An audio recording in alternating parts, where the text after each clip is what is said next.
Welcome to Jethro's Garage. Today, I'm going to take a little break from the garage build stuff, and I'm going to talk a little bit about my Fairlane. I've got a 1966 Fairlane wagon. I bought it back in late 2018. Went up to Indiana, picked it up, drove it home. Fairly solid car. You know, running, driving. It was about a 2-hour drive for me to get it home. It was a little wet out, and it windshield wipers wasn't working properly, and a few other things, but it ran okay. Had a little 289 in it, early C4 transmission, 8-inch rear end. It's nothing super. I'll put pictures up in the video here in a minute, but it was a fair car. I paid a little more maybe at the time than it would be worth, but maybe, okay now.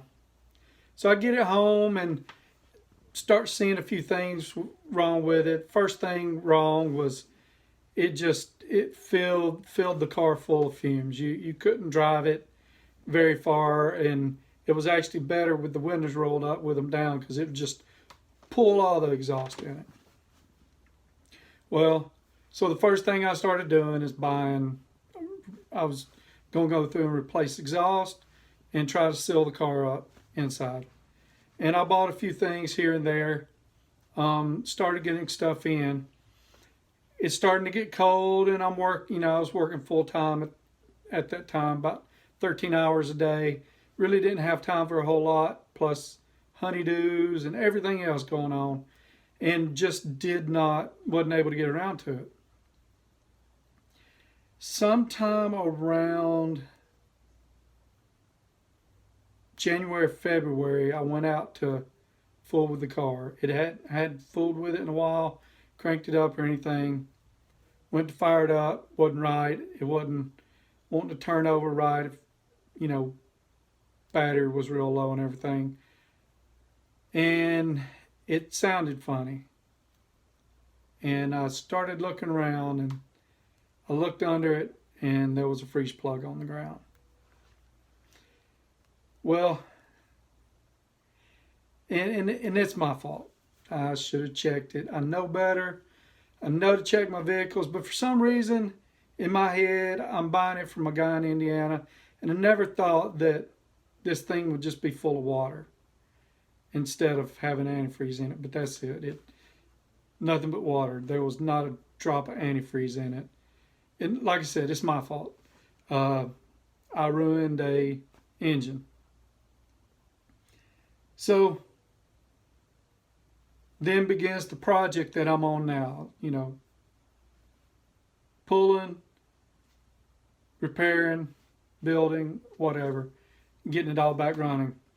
And of course, I kind of wanted to do it anyway, but that's a bad way to go about it. So I pulled it all, I pulled the engine out, and it started with, let's put some freeze plugs in it.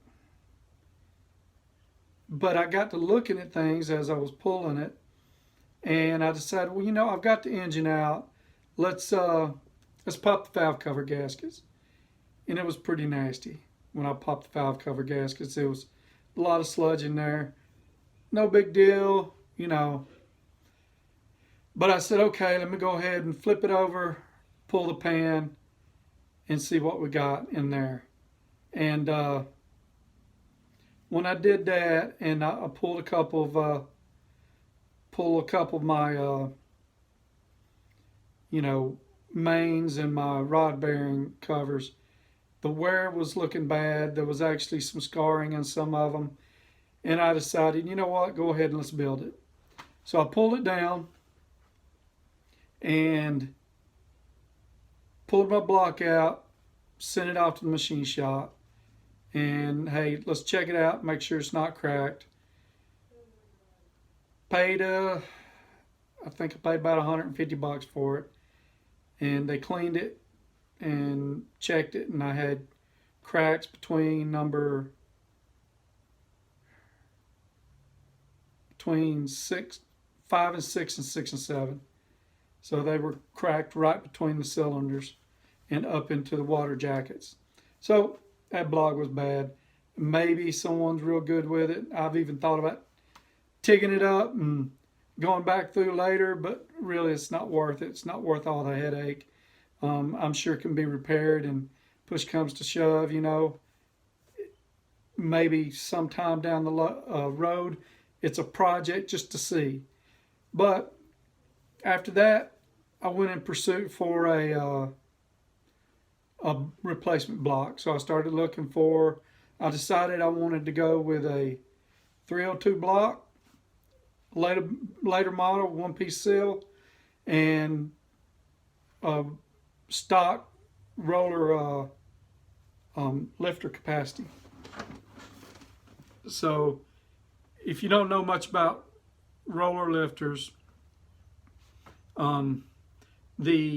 some of the blocks after somewhere around 1987 that Ford made were either roller blocks, okay, come equipped with roller lifters, or you could put them in there. They had everything in so that you could adapt them. And what it is, there's dog bones that go over the lifters and keep them in place, and then there's a spider, a spring tensioning piece that holds down pressure on that to keep all the dog bones in place. So that when the lifter is coming up in and out of the bore, the dog bones is keeping it from turning, and then that spring is keeping the dog bone from coming completely off. So that's what I was looking for. I found me a 1987 F-150 running engine, bought it, and ended up selling the truck and everything. But I bought that so it gave me a lot of the parts I would need, and a few extra parts later on if I want to do something, you know, else with a different motor. But bottom line, I had, you know, all the miscellaneous bolts and bracketry and everything. But all I really wanted was this block. So bought it, tore it apart, took the block, sent it off the machine shop, and there's where the fun began. So as we're going through, I'm gonna post up a picture of Fairlane, so you should be seeing it right about now. And I'll roll another one through there with you. So I get my block and I send it off to the machine shop. Then I start ordering parts and trying to figure out what I want. I ended up going with a DSS 331, 332 kit. Eagle rods, Eagle crank, DSS forged pistons. I was shooting for 10.5 to 1. Ended up a little over 11 to 1. I'll post a picture of my cam card up here in a little bit too, because there's no secrets. The whole goal for this build was a solid 400 horsepower, pretty mechanically sound, something I can jump in, go to a cruise, not have to worry about come back, not looking to set the world on fire, not looking to turn, 6-minute, 8th-mile trips. 6-second, 8-mile trips, nothing crazy. Just a good, solid performer, and I get out there and have a little fun with it. And so I'll go through and I'll put some of the different parts in it I bought later on as we go through the build. But today was just a few of the complications, a little bit of the backstory on it. And like I said, I've got some pictures up here I'll show you. Getting it off to the machine shop, well, let's back up a little bit. So I ordered my rotating assembly, my crank, my rods, my pistons, rings, and get with the. I ordered my flywheel and harmonic balancer from a separate company. And I kind of wish I would have ordered it from them, but from DSS, but you know, it is what it is. So I got everything in, the blocks off getting machined. Took quite a bit just to get it to the point where I'm taking them my parts. And I finally took them my parts. They started going through everything, and I'd paid to have the crank balanced, but like I said, well, I paid DSS to balance the crank. Like I said, I didn't order the harmonic balancer and the flywheel from them. So the crank was a little off when my machine shop up here used it. And I used a little machine shop in Brandenburg. I don't know if you watch Street Outlaws or anything, but any of them big shows, but one of the guys that runs out of Kentucky has been on that show, and he owns the machine shop.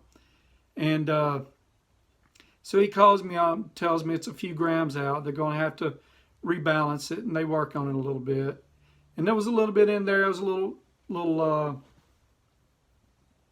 hesitant about. I mean, this is my first full-blown engine. I've built a few rods, you know, main bearings, you know, rings, stuff like that, but I've never went from soup to nuts. You know, I've never went from bare block and tried to figure everything out. And so I was letting them do my short block for me, get it all together, deck my block, just get everything straight, cam bearings, you know, the whole 9 yards. And so they got back with me, and it was a little off. Well, then they went to putting it all together, and I had a couple of mains that were oversized. So I had some tight main bearing clearances. So they had to pull it out again, pull it apart, and they sent it off to someone who turned it down just slightly for me, and they were able to keep it all in balance. And it wasn't much. We're talking, I forget exactly how much it was, and my bill says, but they put a undersized bearing, but still needed to go down just a little bit with it, with the crank, to make everything right. That being said, I finally got my block back, and I can't remember the timeline, but I want to say it was somewhere summer of 19 by now. So 20. It's probably summer of 20. It took me quite a little while to get everything together, and I may backdate here and put some corrections in there, but I think that's about what it worked out to. Got it together, and I ended up finding 2 more issues with my block that caused me trouble later, and I'll show those issues up here, and then I'll go on to them a little bit more on the next video. So one issue, number either 6 or 7, cylinder 6 or 7, has a scar inside it. It's like it's a void in the casting, or something. Just, it barely catches the nail. So that worries me. Went ahead and put it together. It's running right now. It's not completely finished, but it runs. It doesn't smoke. Sounds pretty good. No issues with that cylinder on compression or anything. It's just, when I was putting it together, I was concerned about it. Second issue I had, remember we talked about the roller lifter blocks? Well, this block, or this engine, was a flat tappet engine, but it had the bosses for the spider, and for the most part, all of the lifter bosses had been machined. They had to be machined to accept the dog bones. Well, one of them wasn't finished, and it caused me a little trouble later on. And I'll post a picture of a before and after. And I did some, I actually did some machine work to it, you know, by hand in the garage. It was a little bit going into this engine and doing what I did. I was very uncomfortable with it, but I believe I did everything fairly safe. If I got any foreign objects in it, I mean, I doubt I did. I took a lot of precaution, and I think I did a pretty good job of it. And in the end, we talk about a lot of the safety and the things that we do, but people have been doing this for years. I sit here and watch videos all the time of a guy turning a piece and a crank back together in the middle of Afghanistan with, you know, like crap to work with compared to what we work with. So I think I did a pretty good job on this with what I have. But with that being said, I'm going to go ahead and close this video off here. I'm going to, you know, as you're going through the video, it may not look like it, but I'm going to have pictures up and show you. But next video, I'm going to start talking about the build, and I'm going to start talking about, you know, the different steps I took. Starting off, I believe the very first thing I did was, you know, after I got a few things done, is I put my cam in and degreed it, and some of the deals I went through with that. And then we'll go through my lifters, and then, you know, measuring for push rods, and then setting my rest of my valve, or getting my heads on and setting the rest of my valve train up. So, hey, I appreciate you. Please keep watching my videos. I'm going to do my best to make them better and better every time. And, you know, just give me suggestions. Tell me if you like it. Tell me if you don't. But please like and subscribe. It really helped me out. Keep watching Jethro's Garage. Thank you.